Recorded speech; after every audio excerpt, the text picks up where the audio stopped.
How's it going? Welcome back everybody to my channel. Today we're going over my top 10 cards from my Kalemne Disciple of Iroas EDH deck. Starting off, here's our commander right here. There's on this. So Kalemne is a 2 white and a red legendary creature giant soldier, double strike and vigilance, and whenever you cast a creature spell with converted mana cost 5 or greater, you get an experience counter. Kalemne Disciple of Iroas gets +1/+1 for each experience counter you have. So pretty much this deck is a lot of big creatures. We try to stay giant tribal.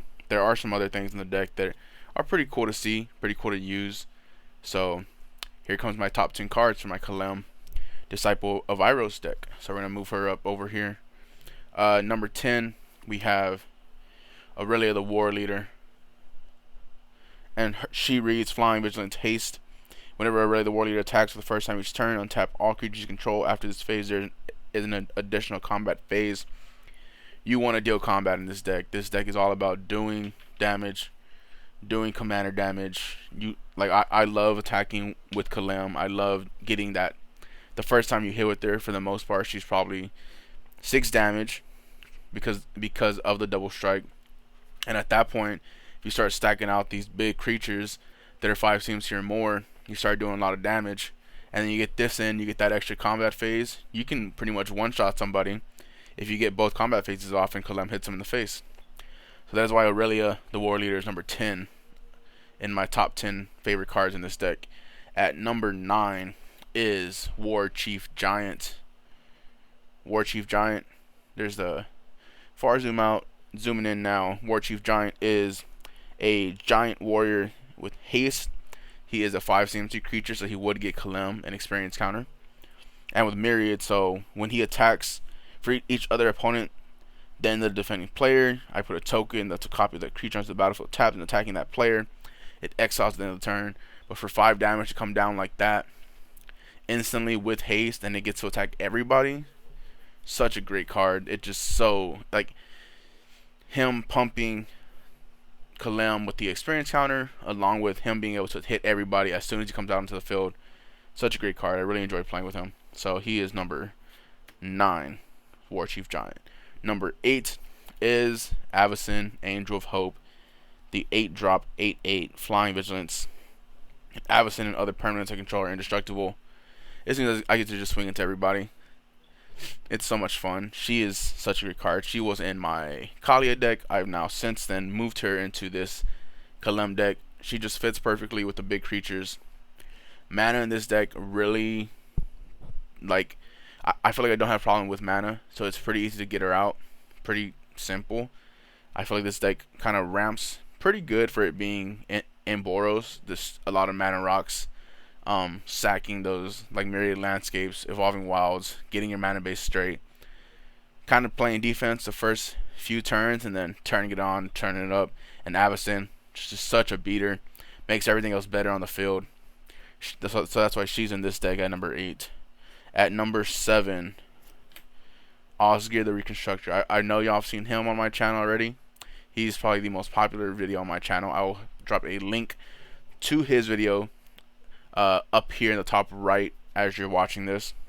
So Osgir is another giant. He's not a 5-drop, which kind of hurts the deck, but he is a giant, so he is tribal to the deck for the most part. The only other things in here that's not a giant is angels, which there were already angels in the precon, which is what this deck is built off of. And there is a Magus of the Will that I keep in there when I need to draw cards. Pretty good card to keep there. So, but he lets me make more artifacts. I get more mana rocks. I get more mana. Helps bring the rest of the deck out when you have these heavy hitters that are 6 drops, 5 drops, 8 drops. Osgir as a 4-drop. It's a great feature in this deck. He is my number 7 card. I mean, I already have a whole video on him. I love playing with him. Alright, on to number 6 is my only artifact on here. Blade of Selves.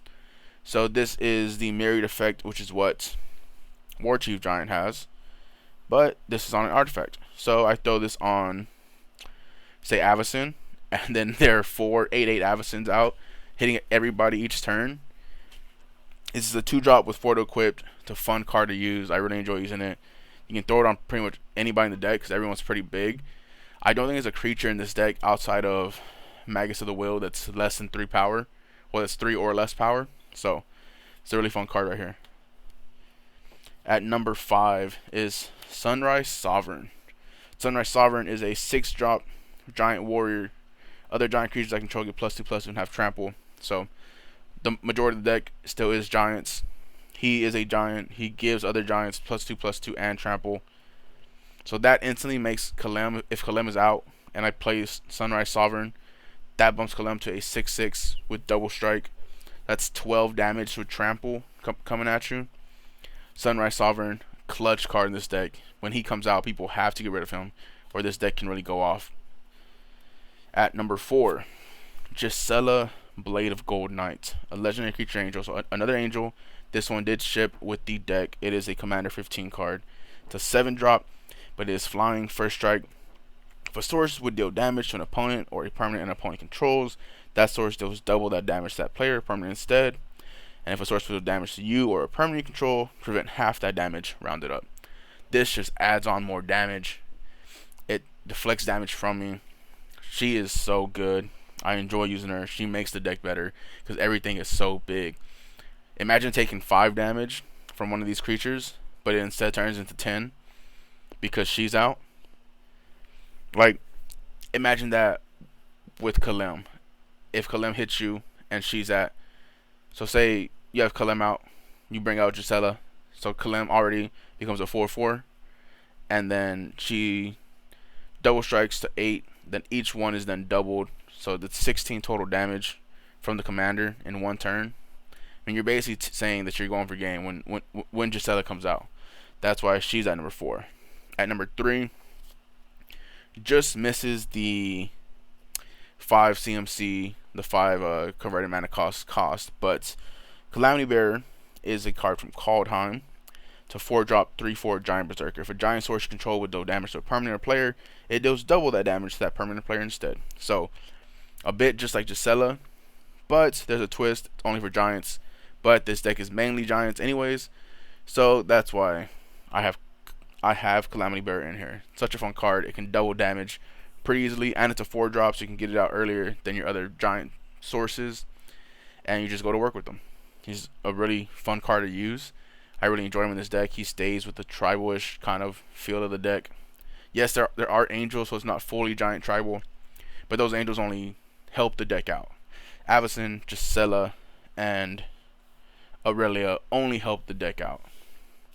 So Calamity Bear is at number 3 because it makes giants that much better. At number 2 is Realm Cloak Giant. This one is from the Adventures in the Forgotten Realm Commander deck. I pulled it from there and I added it into this deck. It is a giant creature that's a 7-drop, so it does activate the experience counters for Kalemne. But the good thing is that its sorcery, at sorcery speed, its adventure is destroy all non-giant creatures, and you activate, well, you pay its cast-off cost, which is 3 and 2 white. So this is a good thing to, if I need to clear the board but try and protect my creatures, I simply just cast this for the cast-off cost for 5, destroy all non-giant creatures, which would hit my angels still, but say I still have 2 or 3 giants out, then I'm pretty much in control of the game at that point. And then I can even play this next turn if I have the 7 mana for it. 5 and 2 white, play them, 7/7 with vigilance, boosts his Kalemne. Come on, this is such a great card. It's giant tribal. It kills everything that's not giants, and it helps out a lot. It's a big 7/7 beater with vigilance. Such a good card to add into here. It really does help this deck out a lot. And at number 1, probably my favorite card that I've added to this deck is another card from Kaldheim, Quakebringer. So Quakebringer is a 3 and 2 red, so it is a 5 CMC, so it does activate the experience counters for Kalemne. It's a giant berserker, so it is a giant. And then my opponents can't gain life is its main effect, which is so huge in Commander. I feel like so many people try to gain life, try to do little things to put them at an advantage, which is what you pretty much want to be at in Commander. And then at the beginning of my upkeep, at the beginning of your upkeep, Quakebringer deals 2 damage to each opponent. This ability triggers only if Quakebringer is on the battlefield, or if Quakebringer is in the graveyard and you control a giant. So it's pretty much always gonna activate as long as you have a giant out. If Kalemne's out and this is in the graveyard, it deals 2 damage at your upkeep to each opponent. So it's a good little pinger, and your opponents can't gain life. Such a good card in this deck. It's a 5/4, so it can take some hits. It deals that 5 damage, and you can foretell it. So you can say you get this in your open hand, you don't have a turn to play, foretell it, face down, play for 4 later. It still gets the experience counters for Kalemne. I really enjoy using this card. But yeah, so these are my top 10 cards for Kalemne. Quakebringer at 1, Warchief Giant at 2, Calamity Bear at 3, Gisela Blade of Gold Knight at 4, Sunrise Sovereign at 5, Blade of Cells at 6, Osgear the Reconstructor at 7, Avacyn Angel of Hope at 8, Warchief Giant at 9, and of course Irelia the War Leader at 10. Alright guys, thank y'all for tuning into this video. If you have any questions, have any thoughts, any giants or big creatures to throw into this deck that are in the Boros colorway, please drop a comment down below. Make sure to like and subscribe to the channel. Like the video, subscribe to the channel, and make sure to share with a friend. If you play Magic, if you're trying to get into Magic, any and all help, any and all shares helps the channel grow, helps me put out more content. I have a lot of decks that I still want to go over, and with that, I hope y'all have a great day. It's Freddy Inferno. Catch y'all later.